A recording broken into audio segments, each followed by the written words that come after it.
مختار حسباب پهلوانی ناحیه واسه با پرویز با سید مختار با محیدین صبحیدین محمدین هم مجدین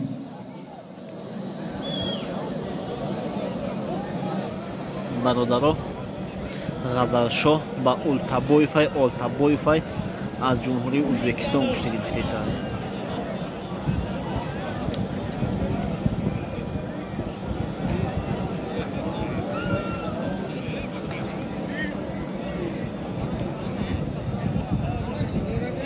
خب که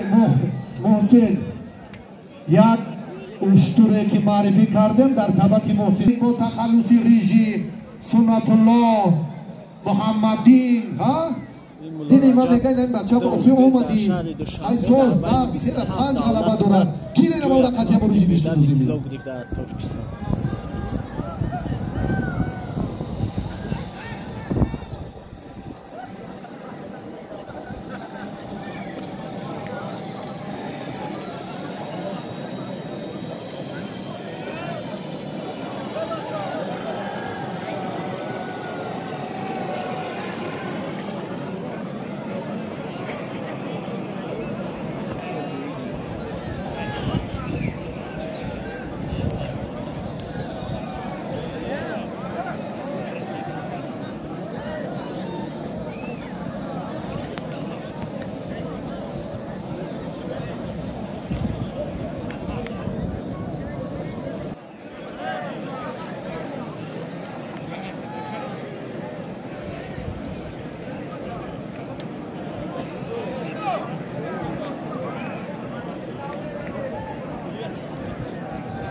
پنجی نامتان بهروز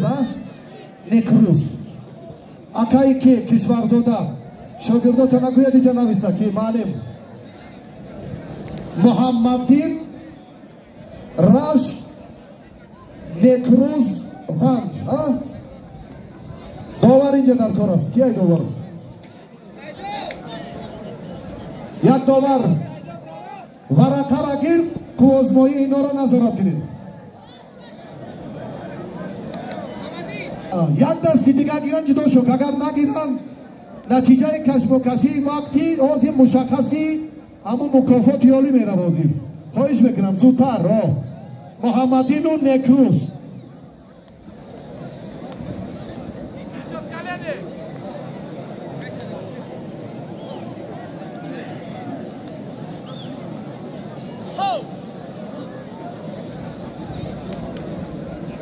نوشین در ناحیه رشت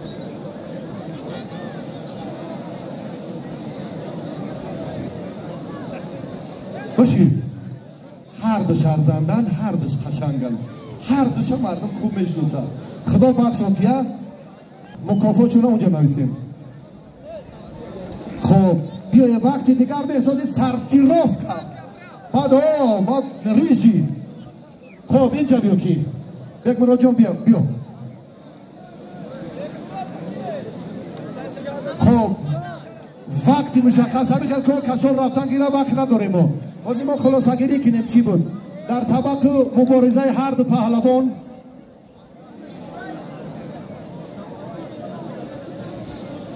خب دستفشاری کنید تشکر به هر دوتان